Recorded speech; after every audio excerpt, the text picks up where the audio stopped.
Shauna Barnett. I am the Executive Director of Marketing at Grand Canyon Education. Thanks for joining us today. I wanted to tell you a little bit about how Grand Canyon works with Google. The areas that I specifically oversee at GCU are the digital properties. So gcu.edu, all of our other ancillary websites, paid search, email marketing. So if any of you received an email about this event, that ultimately would go through my team. Our social media, so if you're following us on Instagram or Snapchat, probably is most likely where you're following us. Maybe some of you are following us on Facebook. That runs through my team as well. And we do a lot of business with Google, primarily on the digital side. How we work with Google is through paid search ads. So I'm sure that you guys are all familiar with those ads, and we use those ads to help find students that are interested in going back to school. As the market has changed a bit, we've expanded our partnership with Google, and I'll hand it over to Chad, and he can tell you a little bit about how he works with Google for GCU. Hi, I'm Chad Wilson. I'm the Executive Creative Director over at Grand Canyon Education. Been working with GCU and team for about 10 years now. And as Shauna pointed out, what I do on Google is really in the brand space of video content. So we do work a lot with them, and we create video ads that run on the YouTube platform, from higher level brand attribute type ads all the way down to testimonials from students like you that might want to participate in those, and we put those on the platform. It's been a great partnership. We do a lot of work with them, and it's great to have them down here. And since I primarily work on the YouTube side with them, I just wanted to ask, obviously, everybody in the room goes to YouTube, right? Yeah? I just read something the other day that YouTube is not necessarily becoming the nomenclature for calling it YouTube. It's becoming, for this generation, more of the Google Tube, because so many people search that search engine more than they do Google for content. Have you guys heard that term, Google Tube? No? Okay. Well, that research was really new, and we're ahead of the curve on that one. What do you guys think of the content on there? Do you guys prefer user-generated? Do you like ads? What happens when you see an ad? Do you skip them or do you watch them? Skip them? Okay. So for marketers like myself and others in the world, our job is to get you to watch those ads and engage with them. And it's a challenge because in this day and age, it's a fast click culture, and when we can stop somebody to pay attention to an ad, I think just that moment we're winning a little bit. So thank you for being honest and saying you skip ads. Hopefully you didn't skip our GCU ads. So with that, I guess we can turn it over to the panel. Awesome. Thanks, Chad and Shauna. So super awesome to be here. My name is John. I am one of the Googlers here today, and I will also be moderating our panel. So we're super excited to be on campus and talk a little bit about what some of our experiences have been at Google over the past anywhere from 1 to almost 7 years. So before we kick off, I want to actually introduce have each of these three individuals introduce themselves as well and tell a bit about themselves. And yeah. Cool. Thanks, Sean. And thanks for having us here. My name's David. I'm an account executive at Google, so work mainly on the marketing side, and I actually manage the relationship with Grand Canyon, so get to work with these amazing people all the time. And I think it's actually one of our best partnerships we have, so, and I'm not saying that just because we're here in the room, but it is. We've had a wonderful partnership for many years now, and it's something that's very important to Google, so we're really excited to be down here. I've been at Google for about 5 years. Originally, I'm Irish. I spent some time in Australia, and I've been in San Francisco for probably the last 2 years. So that's kind of my rough journey. Hey everyone, my name is Mauricio. I am a software engineer at Google. I work on Google Cloud. I help build storage stuff that people use to build their services and things like that. Before Google, I was at Microsoft for a few years, and before that, I was out getting my bachelor's, so I did computer science and psychology. And yeah, I'm really excited to be here. It's beautiful out here. The weather's perfect, and yeah, thank you for having us. And I'm Alexis. I'm an account executive at Google as well, specializing in the education vertical, similar to David. I've been at Google for about a year now, as of October 1st. Prior to Google, I worked at CBS, Disney, and Under Armour, not selling shirts and shoes at Under Armour, but they acquired some health and fitness apps. So I was an account executive selling across those suite of digital apps. But yeah, excited to be here. Love Phoenix. Awesome. So before we start and actually go through some moderated questions, we wanted to kick it off with some fun. So we have some Google trivia for you all, so you can see how much you know about Google or how much you don't know. So we'll go through a couple questions. As you can see on the chair behind me, we do have some pretty amazing prizes for those who get the answers correct or are maybe our closest answers. So we have some cool sunglasses, and we also have some really cool laundry hampers. I know that's really big for college. Everyone's got to do their laundry. So we've got some Google-branded laundry hampers for you all as well. So our first question, does anybody know what Google's mission statement is? Yes? I think it's do no evil. Do you know? Yeah, it'd be part of it. I think it's close.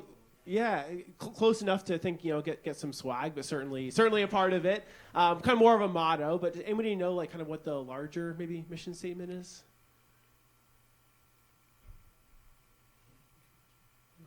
Yes.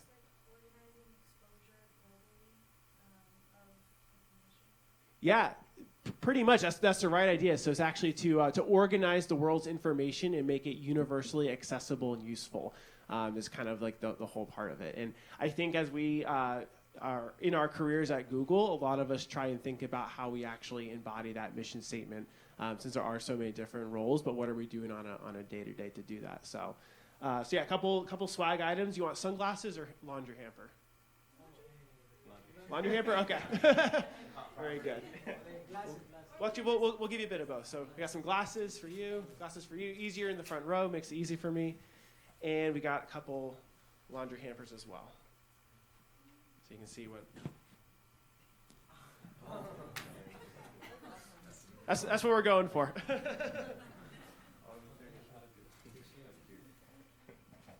Awesome. Very good. Yeah, a lot of people don't know the mission statement because it is a little bit longer, so that's pretty... You had the right idea, so that was pretty good. Okay, next question. Who knows when Google was founded? Yes? Yes. Yep. 1998. Yes, that's perfect. Anybody know the month? Yeah, that's September 28th. But yeah, you all have done your homework. So yeah, September 1998. So Google is 21 this year, so illegal, I guess. But yeah, it's amazing that something that is kind of everywhere in your day-to-day lives is only 21 years old. So we got get to help with the swag. So we got a couple winners there for the laundry hampers and the sunglasses. Are the sunglasses inside? Oh, I think they're under. Yeah. Great. Okay. Who knows where Google's first office was? Yes. Close, Bay Area. Yep, in the back. Very close also. Yep. Also very close. These are all good answers. It's actually Menlo Park, which is where Facebook is currently headquartered today. And Google was actually founded in a garage, if you didn't know that. It was actually a garage owned by someone named Susan Wojcicki, who you may know possibly is our CEO of YouTube right now. So our founders, Larry and Sergey, had this idea to start this company called Google. They needed a place to work, and Susan Wojcicki was like, sure, extra income, why not? So she rented out the place to them, and this started to become a big thing, and soon after, she actually joined as employee number 16, and obviously now she's the CEO of YouTube, so pretty good career progression there for her. So you got one winner there. Who else? You can raise your hands, and we got a couple winners around. Those are all Bay Area. It's all close enough answers.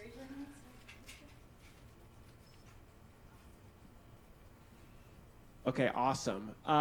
Next question, and this is not a trick question.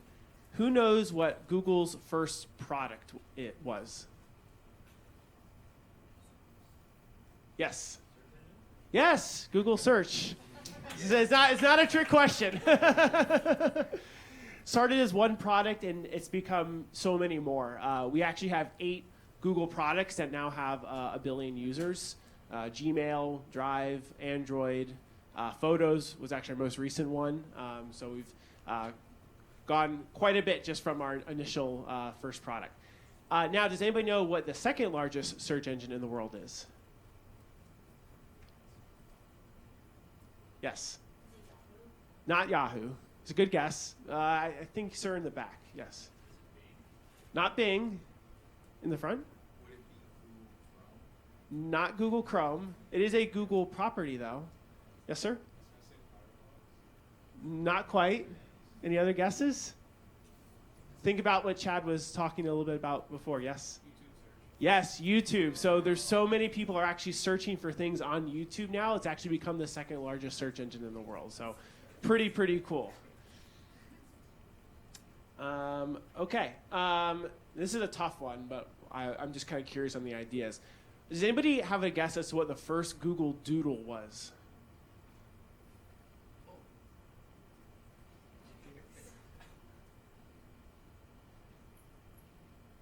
Yes. Say again? Not quite. Any other guesses? Yep. Not quite. Good guesses. I think both swag worthy. I'll tell you the answer because it's a pretty tough question. It was actually the Burning Man Google Doodle.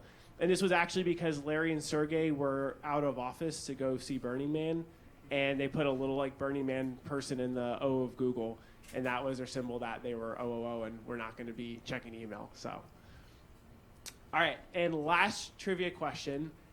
Who knows what Google's first micro kitchen snack was?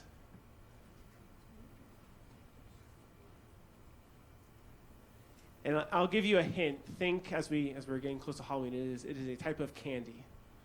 Yes. Nope. It's also a gummy type of candy.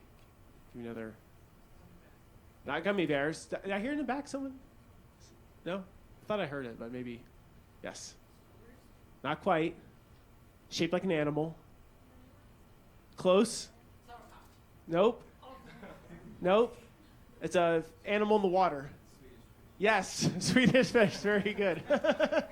So, and still in some Google Micro Kitchens around the world. I don't think we have them in San Francisco, unfortunately, but yeah. So still a very popular one. So, but yes, hopefully you all got to learn a little bit more about Google.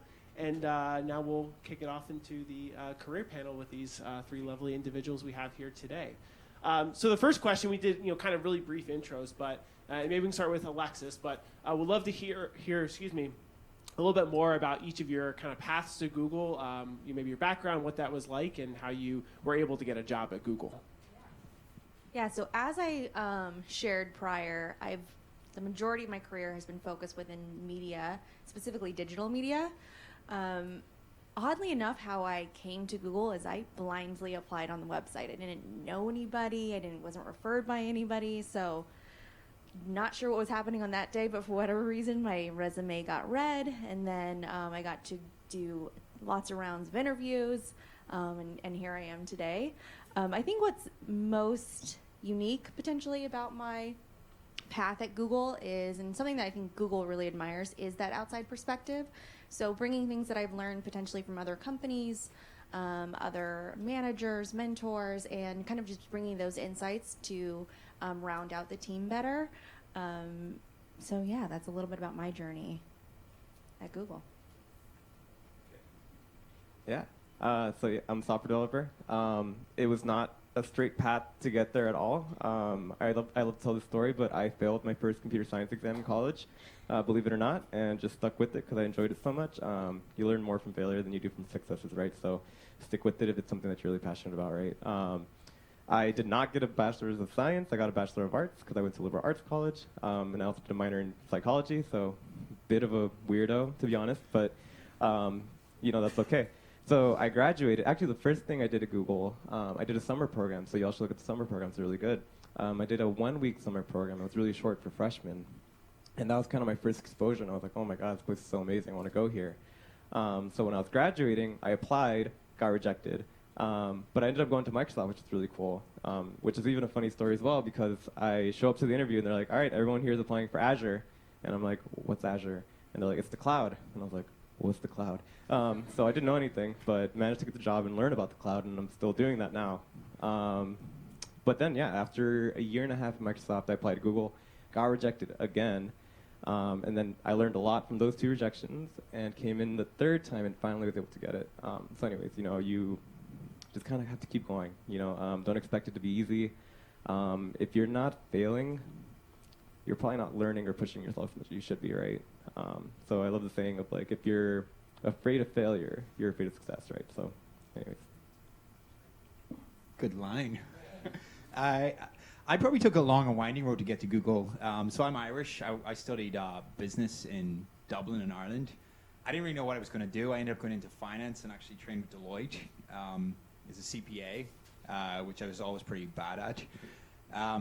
Then I joined a big consumer goods company, Diageo, and I kind of moved into kind of strategy and sales and marketing. Moved to Australia, moved to New York, moved back to Australia.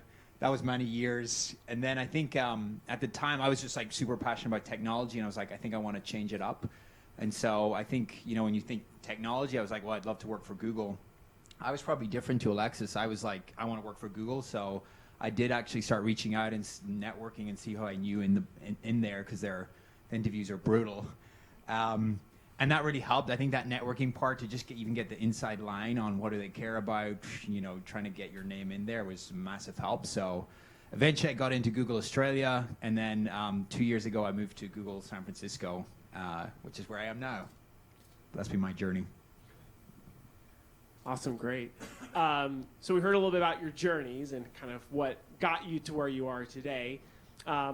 Would love to hear, maybe we'll start with David this time and kind of go reverse order, but love to hear from each of you a little bit more kind of about your current role, kind of maybe what you're doing in it, and what you kind of maybe enjoy the most or maybe don't enjoy the most, and maybe how your current role has kind of helped shape you as a person. Yeah, good question. I think me and Alexis are going to be quite similar here. So my current role, I'm an account executive, so it's kind of managing them, mainly working on marketing side. So it's how do companies like Grand Canyon use Google platforms like search or YouTube or whatever it is to grow their business. And so I love the role because you're kind of at this mix of marketing and all the things that are going on there. And also how it intersects with technology and digital, and that's just a really interesting, and it's changing all the time.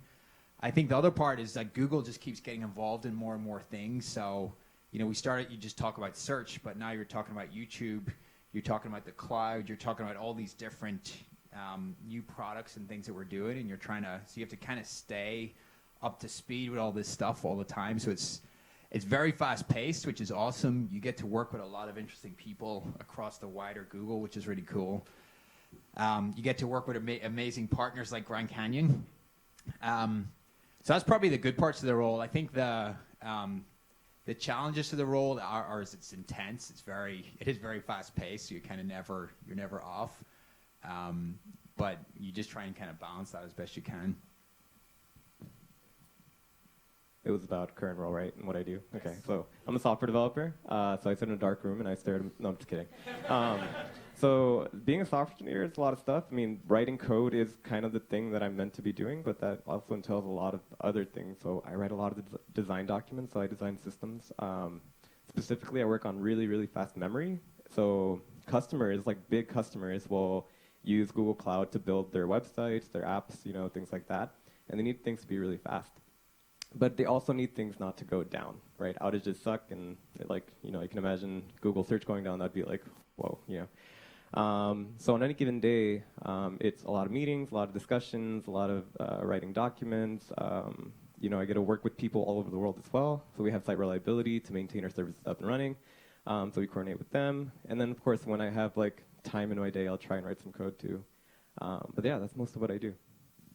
I have one follow-up question for you. So working with people different parts of the world, is there any particular parts of the world you've had particularly amazing experience working with, or maybe a particular area you've had maybe a challenging experience working with?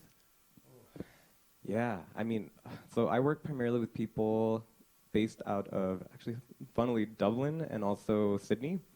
Oh, and also Warsaw, Poland. So I know, right? Yeah, you probably know people.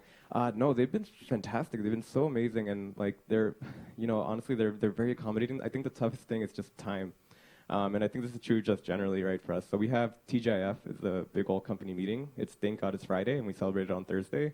And the reason is that our Thursdays in San Francisco is Friday morning elsewhere, right? If we were to do it Friday, that would be their Saturday. It's not fair. But no, I've had really good experiences. No real challenges other than time.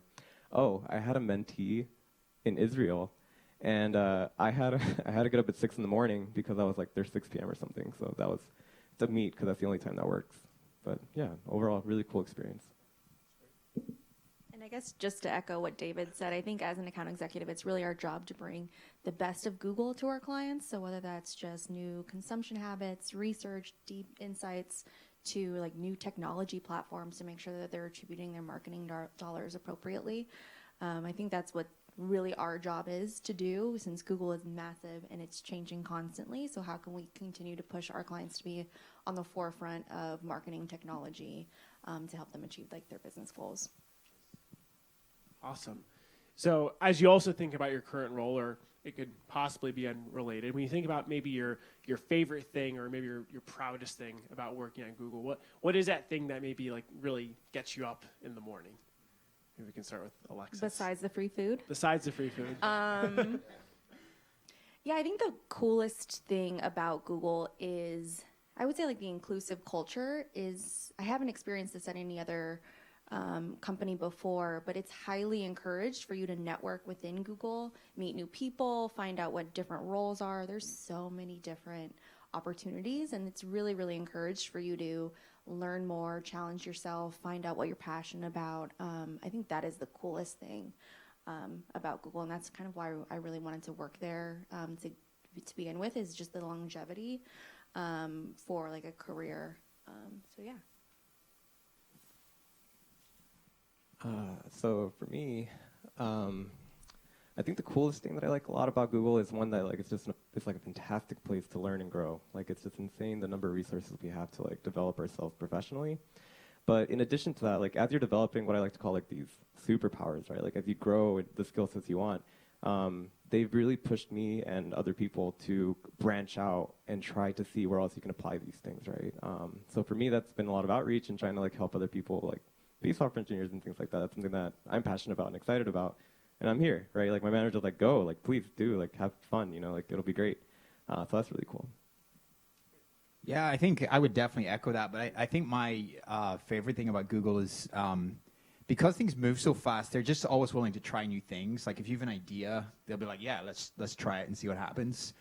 So you kind of have this real sense of freedom where, if you've got something, you can just go and do it. And if it works, they'll scale it out really fast, which is pretty amazing.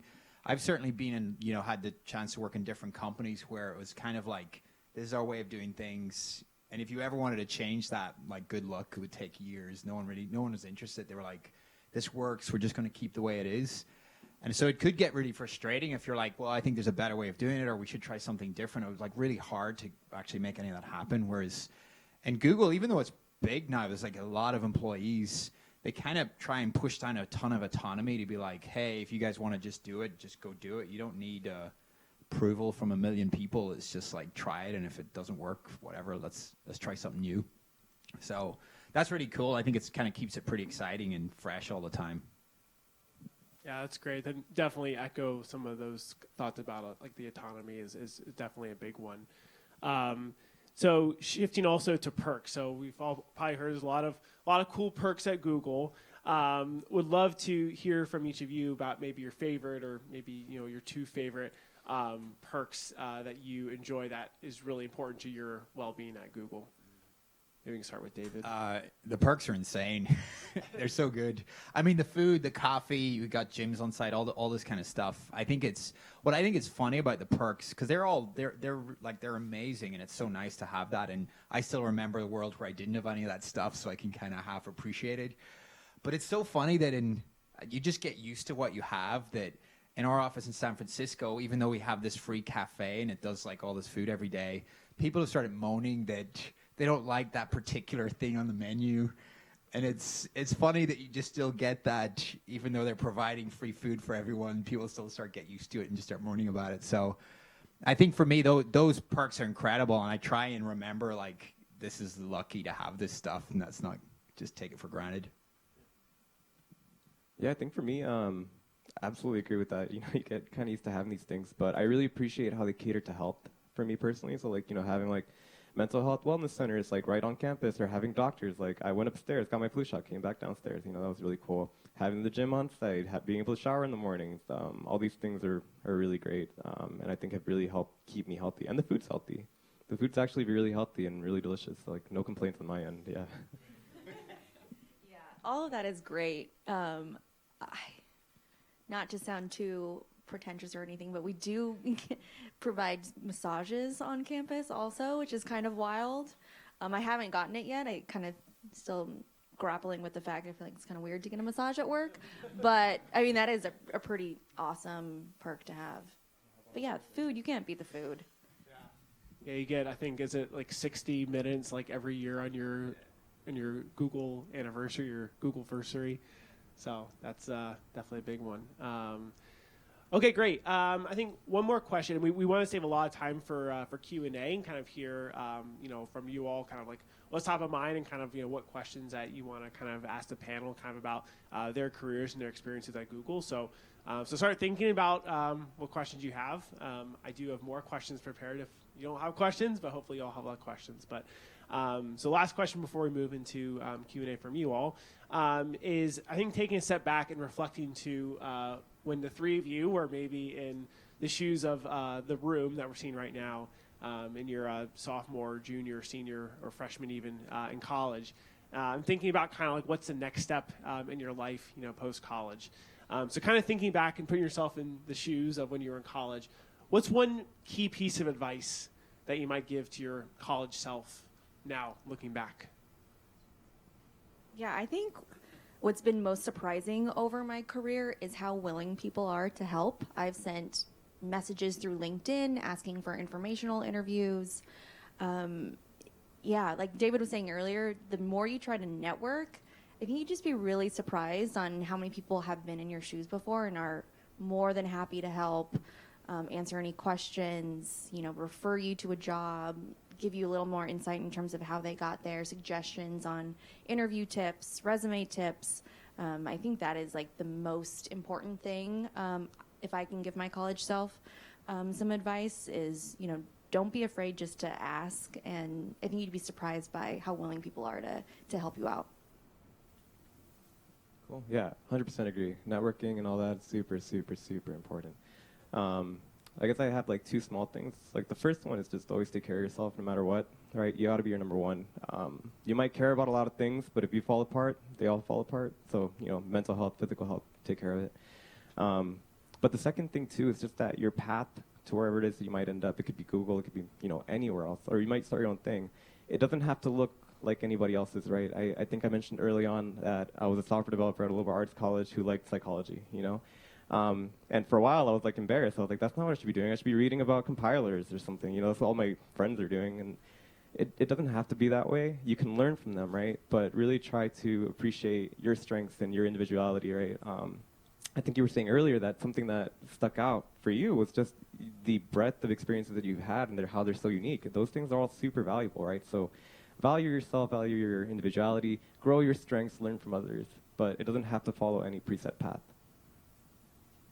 Yeah, I love that, and I would echo that point that I think one of the things I've probably learned and experienced is, you kind of think, well, I certainly did when I was back in college, like this is going to be my career, and then it's like, well, how do I just keep going down this road? I think now you can, I think it's getting easier and easier where you can jump careers at any point, and you can do huge jumps to just change completely because it's so easy to learn new skills, whether it's online or whatever it is, that like, those career paths are getting much more interesting. Be like, I might try this, but hey, after 3 or 4 years done, this is not for me, because how do you know? It is getting easier to kind of change, which I think is really cool. And so certainly when I think about my career, I don't really think like 10 years down the track, like where do I want to be? And that was certainly when I was in college. Everyone's like, you know, you have to have your long-term vision. What do you want to do? And you work towards that. I find it so hard to think like 10 years down the track that I'm more like, I just want to think 1 year down the track, like what's next, and then keep just kind of making my way through my career. I would say the other piece though is, like once you decide what you want to do, I think it's really like, I don't know if hustle's the right word, but you really got to go after it because it is super competitive in some of these places. And I think, you know, if you're like trying to get into Google or trying to get into any company, you got to start thinking, like, what is everything I can do to put myself in the best position to get in there? And being smart to like try and find people in that company or that industry, because like insider knowledge is huge. I remember when I was trying to change into technology, and I met a guy in Ireland that I knew, and he worked in Google for a lot of years, and then he was working in Facebook. And I was like, look, it's cool. I'm going to build a website. I think I was trying to build my resume in a website because I thought that would demonstrate that I'm digitally savvy. And he just looked at me and was like, please don't build a website. Everyone does that. And so, and he kind of gave me much better advice. Hey, if you want to show this is a better way to do it. And that kind of insider knowledge is just critical. And I think even, you know, when we see this, like, you know, the interview stage, you see people who have just practiced interviews and you can just see it where they're so slick. Like they can come in and just tell a story about who they are, what they're about, what they can bring. Versus you see other people who come in and they're just kind of like, here's my resume, I can just walk you through what I've done. And you can just see one person's really practiced that and one hasn't really thought about the interview itself that much. And so thinking about like the steps you're gonna have to go through to get the job you want, and then how do you just practice that and get better and do everything you can, I think is something I've learned. You really have to do that because that's what other people are doing, and it's like, I think that's how you're gonna stand out. We had like an interesting motto at Under Armour that was always stay humble and hungry. So always respect the opportunity, you know, never walk into a room necessarily knowing or feeling that you know more than anybody else. So stay humble, but also stay hungry. So to David's point, you gotta hustle, and when you are in an interview position, know that there are, you know, dozens of other people answering the same questions you are. So constantly just think about how you can put yourself in the best light, know your brand, know your story, and, you know, think creatively of how you can stand apart from the crowd. Yeah, all great. I think I definitely echo a lot of those. And the other thing I would also add, talking back to myself, would be really find something you're passionate about. You know, as you think about graduating, there's, you know, can be a lot of pressure to find a job or whatever that next step might be. And you know, looking back on it, it's really more important to, you know, kind of be restless and keep looking for something you're really passionate about, and not maybe just, you know, taking like the first opportunity, and, you know, whether it's a job or, you know, grad school or, you know, whatever that, you know, kind of future path for you is, and being restless and really finding something that you're going to enjoy and, you know, going to kind of enjoy it on a day to day, since it is going to take up such a good chunk of your time. So. Well, great. So, like I said, we wanted to save a lot of time here.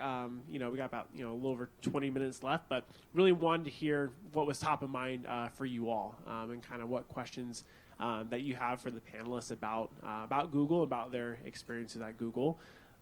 We do have a few sunglasses still left, so if you need any more incentive to ask a question, and maybe you don't already have an awesome pair of Google sunglasses, still got some time. This is your chance. But yes, would love to take questions that you all have. Start in the back, white shirt.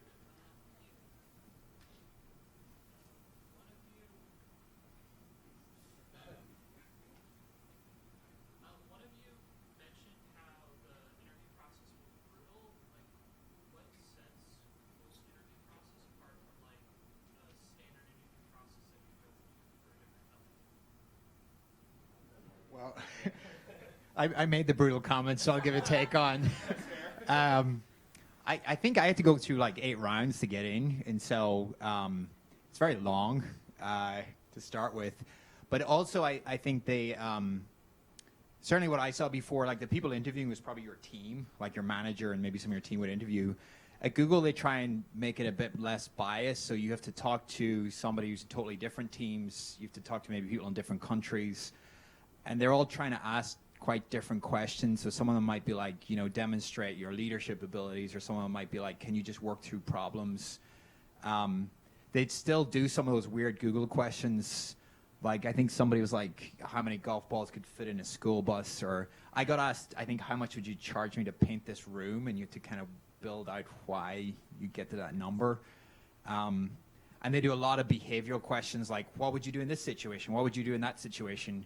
And so I certainly find they do a lot of those. If you haven't prepped those pretty well, you can get just caught out in the spot pretty easily. So it was just, it's very long, very thorough. Lots of different people would come in at different angles. And so you just really had to prep for that a lot. I don't know if anyone else had a... Yeah, and I feel like the interview process, I think, has changed. I think we try to be a lot more transparent in terms of the types of questions we'll be asking. It's still difficult to prepare for those, random questions. But ultimately, as you can deduce, like, they're trying just to understand how you think through problems, not necessarily like the answer that you arrive at. So I think there's a little comfort in knowing that that's what they're looking for. But yeah, I remember I had to do a mock presentation in front of a room of 12 Googlers. David was in the room staring me down, and it's intimidating. Like, you're supposed to like pitch Google to Google, and it's intimidating. But yeah, I think at the end of the day, as long as you're, this might sound corny, but true to yourself and honest, I think that authenticity kind of shines often, rather than if you're just being slick and salesy. So. Yeah, I wanted to highlight one point as well that David made earlier, which is just that interviewing itself is a skill. You might have all the skills that you need to do the job. You might be the best at it, right? But if you can't demonstrate it, right, that's the hard part. So I mentioned earlier, like, I was rejected a few times at Google, right? Not because I didn't have what it took. Like, I worked at another big company, but I just didn't know how to demonstrate that to them, right? And I took the feedback, and all the feedback was not around my problem solving or engineering. It's just like, hey, you're too slow, or like, hey, you were confusing, or your, handwriting was sloppy. Yeah, that's really, you got to practice it, basically. And one of the best ways is just to go at it, right? I learned how to do Google interviews by interviewing at Google, like, I had to fail a few times. Yeah. Immersive experience. Great. Yes, in the front. When you're being interviewed, what do you think Google wants most in a person in terms of skill? Like, everybody has their individual skills that they're going to use for their job, but what's the most overarching skill that they want with each person? I can speak to that a bit, and this is just from kind of my personal experience, obviously. But I think a lot, and actually, I think Alexis made the point in one of the last questions. But I think it's really like how you're thinking through a problem, and it's not arriving at the right answer. To David's point about how much does it cost to paint a room, right? Well, if I just asked anybody that question, there's no right answer to that, because there's so many follow-ups, like how big is the room, what color, how many corners are there, etc. So it really is, a lot of it's like, what kind of questions are you asking, how you're thinking it through, what's the thought process like. Google's very, and the reason being because Google's very ambiguous a lot of times. A lot of things are changing, it's very, very fast paced, and sometimes there's not always like a clear direction as to maybe where you're supposed to go. So that's why that thought process is so important, because it's like what kind of questions are you asking, and how are you really approaching that situation. So We call it, there's also like just Googliness, right? So I think there's like a baseline level of just like skills you need, right? So as like a software developer, can you code? Can you solve problems, right? The way you work through them, but then also just like excitability. Like, are you someone who's fun to work with and like isn't, I don't know, a big egomaniac, right? The humility someone mentioned earlier, like just being humble, right, and being able to take feedback. They're going to ask you questions that you're not going to know the answer to, and they're going to throw curveballs, and they're going to see how you take that, right, and you react to that, and that's really important. yes. So this one is more for Alexis and David, since you're working in the marketing side of Google. What are some challenges you're facing right now in the marketing side of Google? What are like pain points from your customers that you're struggling right now that are tough for you, like on a day-to-day basis? That's a good question. I would say one that probably jumps out is maybe measurement around, you know, when you think about digital marketing and where, you know, you all can spend your time across so many different areas, whether it's social media or email or website, all these different things, that trying to, as a brand, know where do I try and show up and talk to these people that it has the most impact is really hard. And then how do I prove that's actually help my business grow? That's been really interesting. And you know, there's a big, not want to go too much into it, but like the privacy thing as well around, you know, I think there's some really good debates now around people and their data and what that means going forward. That's probably, you know, it's a good time to have that then impacts the digital marketing side and how we do that. But I think that, and then just I think like people are changing so fast. Like things are, you know, you probably all saw TikTok coming up, which is huge now. It's the next social media platform, and it's gotten so big so fast that like it just keeps where people are spending their time and just changes so fast. That I think we're always trying to just keep up with that and keep pace with that. Thank you. Any challenges you want to add? Maybe? Yeah, I would definitely point to just measurement and attribution in general. Just to echo what David said. Yeah, I think that even within Google too, things are constantly changing. I don't think we make it easy sometimes for clients. Like it's very complex. A lot of our products, technology solutions. So just being able to be that product expert can be a challenge at times. But yeah, in terms of like industry wide, I would say like measurement is probably one of the biggest challenges that we have. Thank you so much. Yes, right in the back on the blue shirt. With the rise of hardware that Google has made, like the Pixel phones Nice. and stuff, has that led to a change in like group structures? Like now there's like a specialized like hardware unit, or are you guys still pretty much just one larger group? Yeah, I think hardware is definitely a huge bet for Google as a company. We've really centralized a lot of our hardware divisions recently. Like I think Nest used to be its own kind of standalone area of Google, and now that's like really integrated into Google hardware. So when you think like you may be familiar with the Google Home Hub, but now it's called the Google Nest Hub. So a lot of them have that Nest name. So there has been a lot of integration with Nest and the other ones. But as you've seen, you know, just I mean, our first hardware line was maybe 2015 or 2016, so not that long ago. And yeah, you're seeing a few generations of Pixels now, and the hub has come up. You have like the Nest doorbell, so there's been quite a bit to keep up with in the last 4 years, and I think it is a big focus area for Google as a company. It's a great question.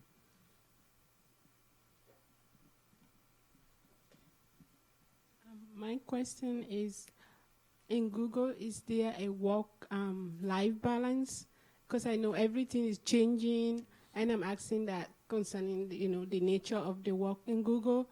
And I just want to know if for the employees, they have time, because if you don't have time to take off, like vacation time to refill and then refresh, sometimes you can crash. That's one of the panel member was saying. Yeah, so do you have like work-life balance that can help the employee to, get that spiritually, physically, emotionally healthy so that they can do their work better? Have you been secretly sitting in on our meetings recently? No, I'm kidding. I think managing work-life balance is difficult no matter where you're at, but especially at Google. But we kind of talked about this earlier too. The amount of resources that we have, whether it's talking to a counselor, whether it's going to the gym, whether it's getting a massage, there are plenty of resources that we have to really help manage our well-being in general. I will say it's a pretty constant conversation and challenge that we have, because I think David alluded to it earlier. It's difficult for us to turn off sometimes and disconnect for work. So I would say it's a work in process, but we haven't perfected it. I haven't perfected it. But I do appreciate how much we talk about it and how much awareness there is about it. I think the next step is just holding ourselves accountable to make sure that we are spending enough time at home, or we are, mentally disconnecting and taking care of ourselves at the end of the day. Yeah, and I think to that point on resources, like they keep doing more. They did a study on Googlers to be like, why are some people don't feel like they have work-life balance? And they did over like 1,000 employees over, I don't know, was it a 3-month period? And they were shared that to try and say, here's some tips. And it was just lots of little interesting things. But one of the examples was, you're at home maybe at 7 p.m. and you just take out your phone to have a quick look to see is there any new emails. And they find most times when you do that, it doesn't turn into a quick look. It turns into like 2 hours later, you're still going through emails. And they just said those little habits that you just kind of, so many people go down this rabbit hole of, I just have a quick look, and then it turns into you're actually working at night. And so they're constantly, just little things like that could actually make a difference to, your work-life balance is, I thought was really interesting. So they keep trying to do more to help in that place. The one thing I'd say is it is intense. It is a lot of work, but they are quite flexible. So I've got a 2-year-old son at home, and like I try and do pickups. So I'm trying to out the door at 5 every day, and so they're like, well, whatever. If you need to go, that's fine. Just manage your work whenever you can. So I think the one good thing is it's very flexible. Yeah, I agree. It's definitely about taking advantage of the resources, but it's going to be true just throughout your life, whether it be here or at work. Like, you have to make it a priority yourself, right? Like, at Google, like, no one's going to stop you from overworking necessarily until it becomes an issue, right? Until it's very obviously deteriorating your work. So you got to make it a priority yourself. Yes, sir.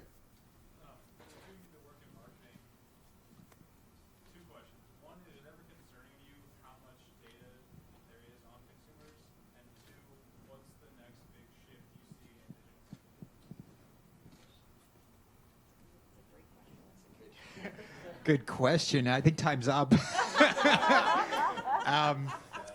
No, I think the data one, I mean, Google is, and from the beginning has been, when we talk about personal information, they're like, that is the most important thing. And so even in our jobs, we would never get anywhere near anyone's personal information. Like, it's locked away. So they've always been tried to be very careful and respect that. I think, though, there has been, like, when the internet came and nobody even thought about data as a thing, like my data. And so I do think now that the debate that's happening is good and probably right, that just as a society you're thinking about, well, it's my data. What does that mean? What does that mean going forward? I don't know where that's going to shake out, but I think it is the right time to start talking about that and see, where it goes forward, because there's been so many headlines around that. I think Google is trying to lean towards more respect that don't work, then that's the right trade-off to have. So yeah, I think personally that's a good thing that we're having this debate now. In terms of the next trend in digital marketing, who knows? I mean, from the Google point of view, we're doing a lot of work on voice and home assistance and just assistant in general, and we're putting a ton of effort in there. We're starting to do work on things like augmented reality, and you're seeing that more come up through phones, and there's lots of interesting things that can happen there. But I think no one's got a crystal ball. I remember maybe 4 years ago we were talking about virtual reality was going to be the next big trend. I'm not sure that's quite kicked off the way anyone thought it would. So I think that's the challenge in technology, is everyone's trying to guess where it's going to go, and no one knows, and you're just trying to... Google certainly made some bets where we think, but like maybe some company will just come out of nowhere and change it all up. So that keeps us exciting. Great. Yes. So dealing with projects, I'm curious to see how you guys approach a project. So when you guys usually approach a project, do you guys normally have a certain framework in place that you guys usually gear towards, like maybe like the Agile framework or the PMP framework?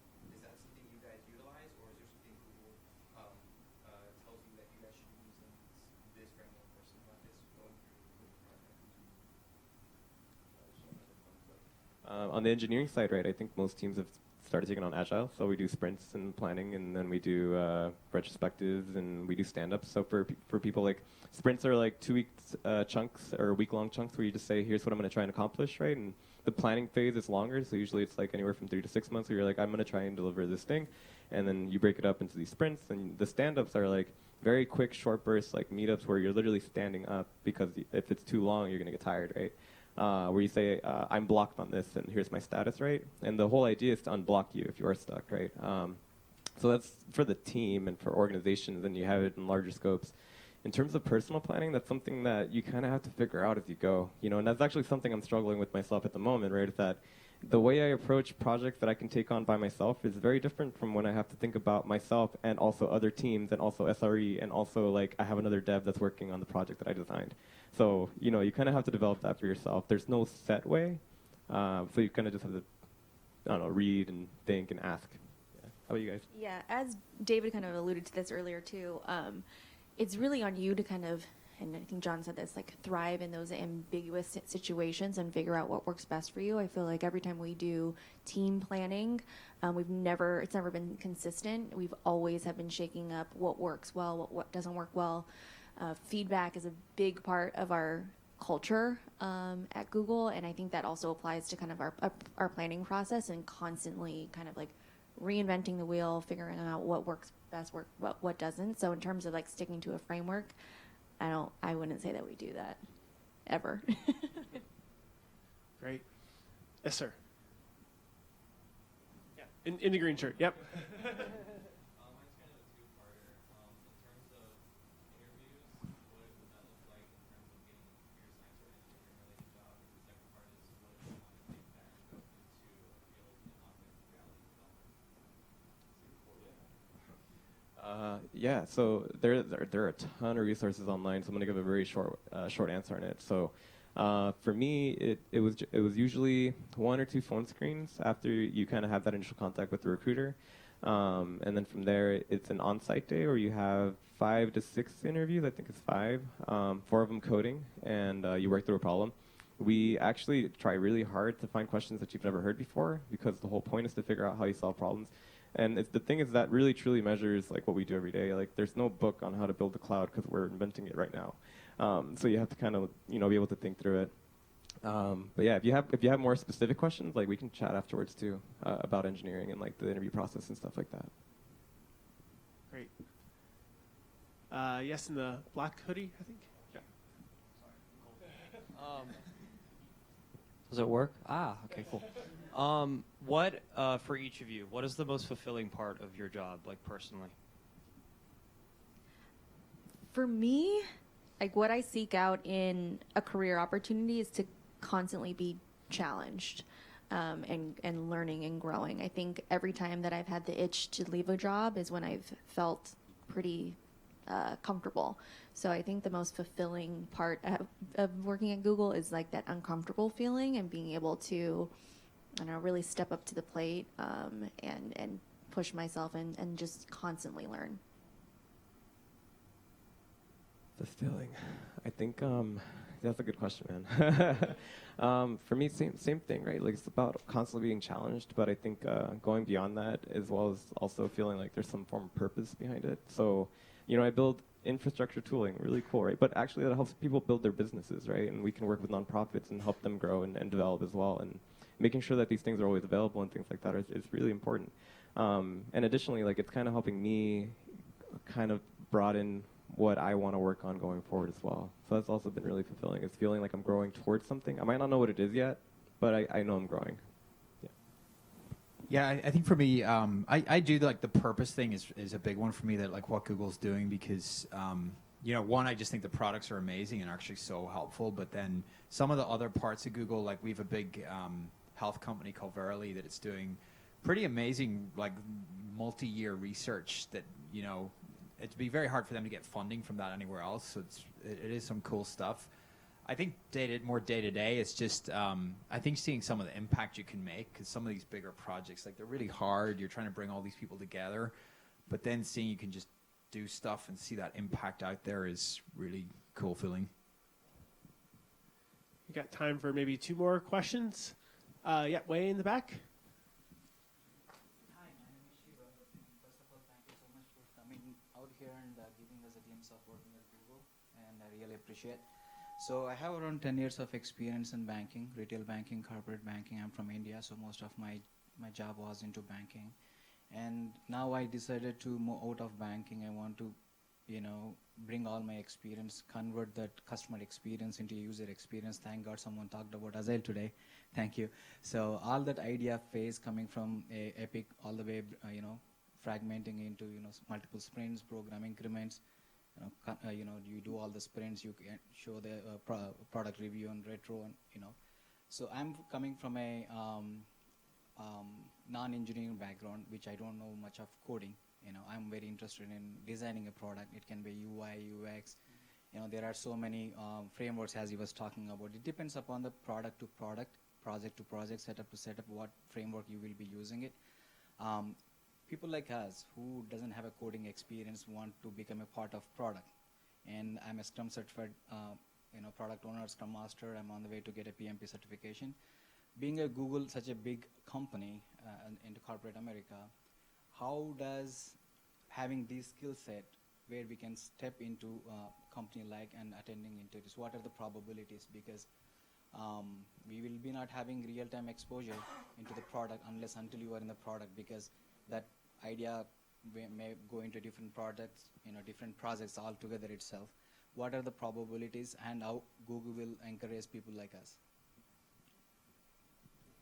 That's a good question, and it's kind of goes back to something we were talking about a little bit earlier.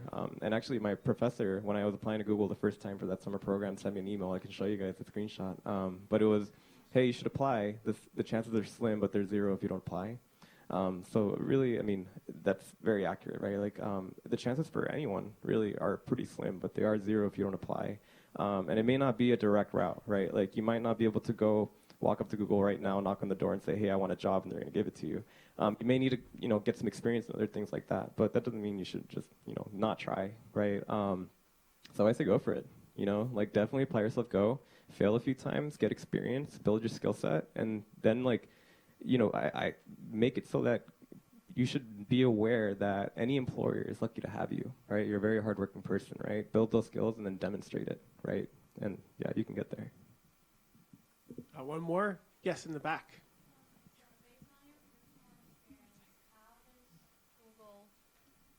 Award outside of box thinking?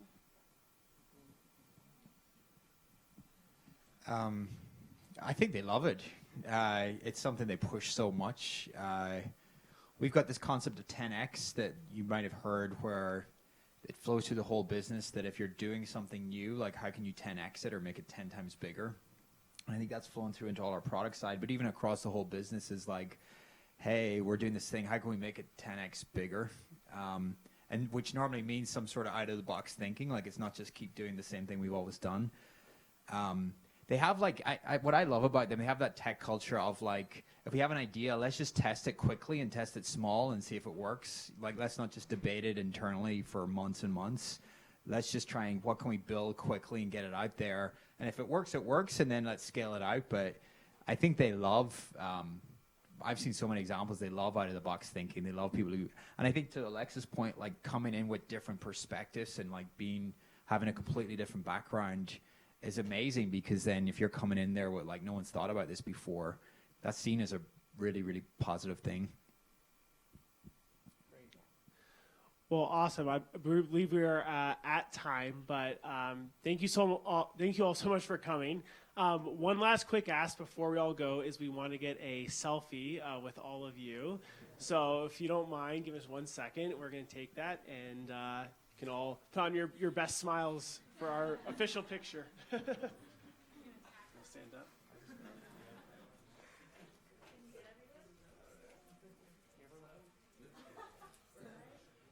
All right, everyone ready? Okay, lopes up. 1, 2, 3. Woo! Nice, thank you. Awesome. Thanks so much, everyone.